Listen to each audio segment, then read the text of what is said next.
न केवल इस वीडियो में आप सभी को कक्षा 12 हिंदी के बहुविकल्पी अति महत्वपूर्ण प्रश्न मिलेंगे, बल्कि हर एक प्रश्न का एक कॉन्सेप्ट भी मिलेगा कि उसको आगे कैसे याद रखा जाए। तो आप सभी विद्यार्थियों का हमारे चैनल पर बहुत बहुत स्वागत, अभिनंदन एवं वंदन है।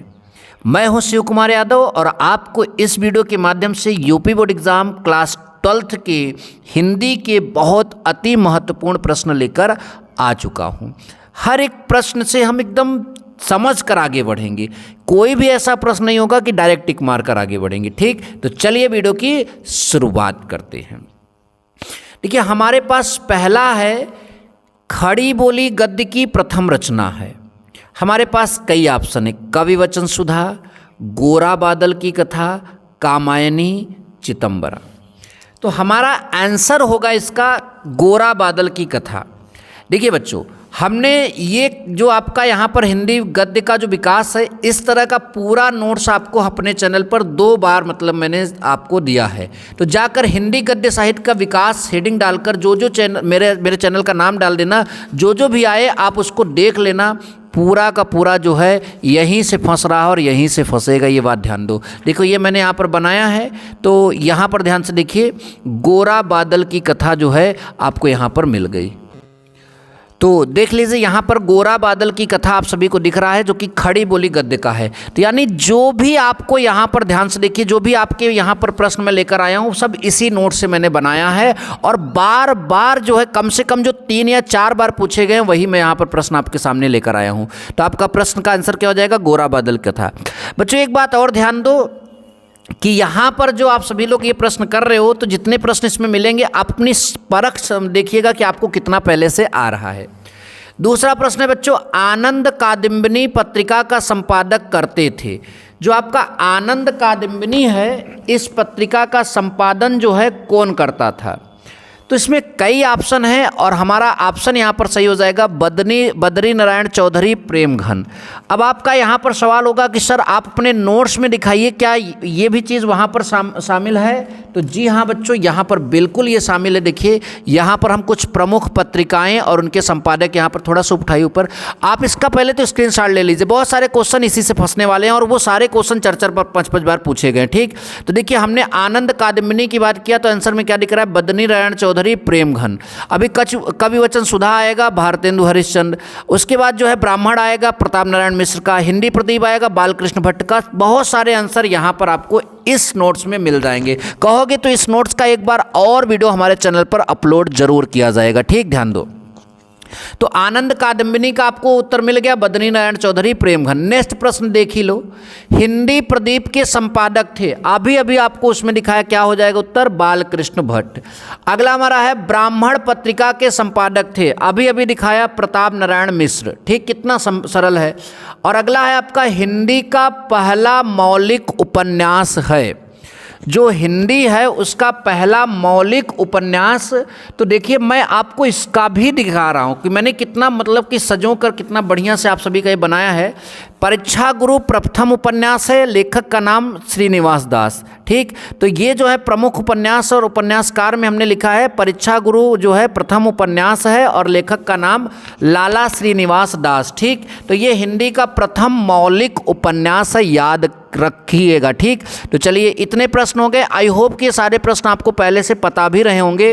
अगर नहीं पता है तो वीडियो में कमेंट करिएगा। जितना आप प्रश्न किए रहेंगे आप बताइएगा कि इतना मैंने किया और इतना हमसे नहीं बना। ठीक, नेक्स्ट नंबर,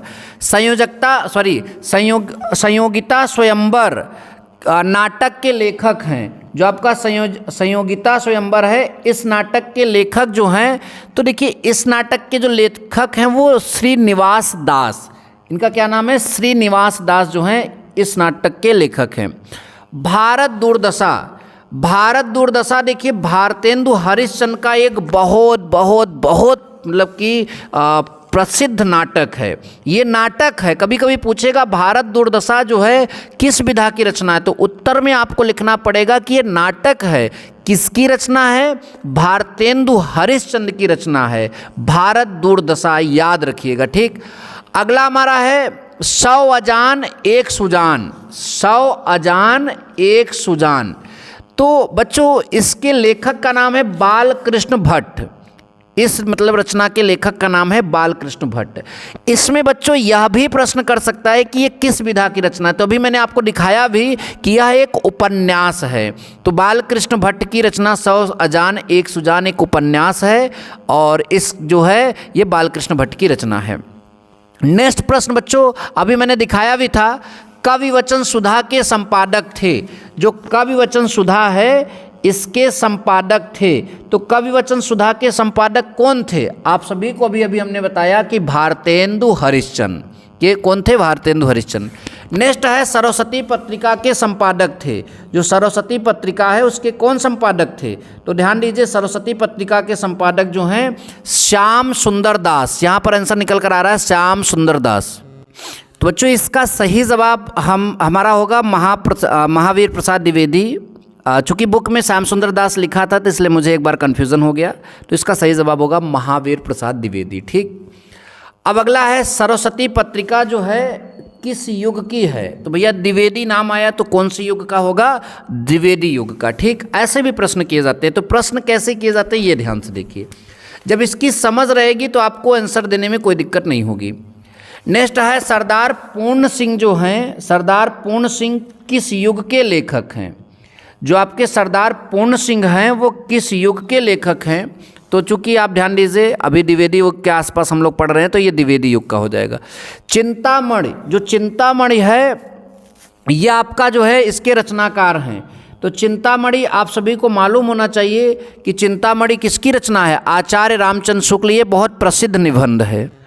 तो आचार्य रामचंद्र शुक्ल की जो है ये निबंध है, बहुत प्रसिद्ध निबंध है। ध्यान दीजिए, कभी कभी पूछेगा कि चिंतामणि किस विधा की रचना है। हिंदी एकांकी का जनक माना जाता है। जो आपका हिंदी एकांकी है उसका जनक किसे माना जाता है? एकदम याद कर लीजिए, लिखने एकांकी लिखने का सबसे ज़्यादा श्रेय किसके ऊपर जाता है? डॉक्टर राम कुमार वर्मा। राम कुमार वर्मा जो है एकांकी के जनक हैं, इसलिए हिंदी एकांकी का जनक किसे माना जाता है? डॉक्टर राम कुमार वर्मा को। ठीक, अच्छा नेक्स्ट प्रश्न है बच्चों स्कंद गुप्त। आपका अगला प्रश्न है कि स्कंद गुप्त जो मतलब कि नाटक है इनके लेखक कौन हैं? तो स्कंद गुप्त जो नाटक है इसके लेखक आपके होंगे जयशंकर प्रसाद। तो स्कंद गुप्त नाटक के लेखक का नाम क्या है? जयशंकर प्रसाद। नेक्स्ट हमारा है हंस पत्रिका।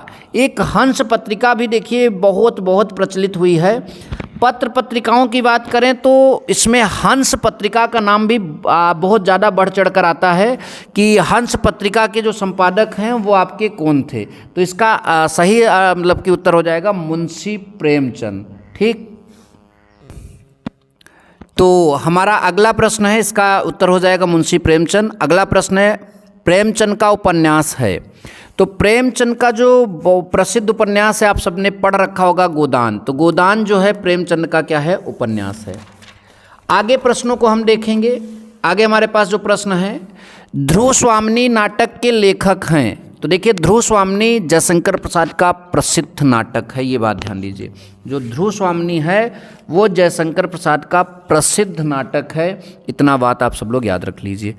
अगला है रामचंद्र शुक्ल द्वारा लिखा गया निबंध है। तो रामचंद्र शुक्ल आपके पाठ में भी शामिल है राष्ट्र का स्वरूप। आप लोग बार बार उसको लिखते हो। तो कभी कभी ऐसे प्रश्न भी बनते हैं कि इसके मतलब कि आप बताइए। तो रामचंद्र शुक्ल के जो मतलब कि यहाँ पर लिखा गया निबंध है वो आपका क्या माना जाएगा? वो आपका माना जाएगा राष्ट्र का स्वरूप। क्या माना जाएगा? राष्ट्र का स्वरूप। नेक्स्ट नंबर हमारा है पृथ्वी पुत्र और माता भूमि नामक निबंध संग्रह के रचनाकार हैं। तो आपने देखिए अभी पृथ्वी से रिलेटेड एक बात पढ़ा था, तो उसमें जो है डॉक्टर वासुदेव शरण अग्रवाल जी का बार बार नाम आ रहा था। तो ये जो है आपका क्या हो जाएगा? डॉक्टर वासुदेव शरण अग्रवाल। सॉरी, यहाँ पर एक मिस्टेक हो चुका है कि ये राष्ट्र का स्वरूप डॉक्टर वासुदेव शरण अग्रवाल जी की रचना है। तो इसमें इसका क्या सही जवाब हो जाएगा? कविता क्या है? तो इस तरह से आप अगर इतने प्रश्नों को समझ लिए हैं तो वीडियो को लाइक ज़रूर करिएगा। मिलेंगे नेक्स्ट वीडियो में। Thank you so much. जय हिंद, वंदे मातरम।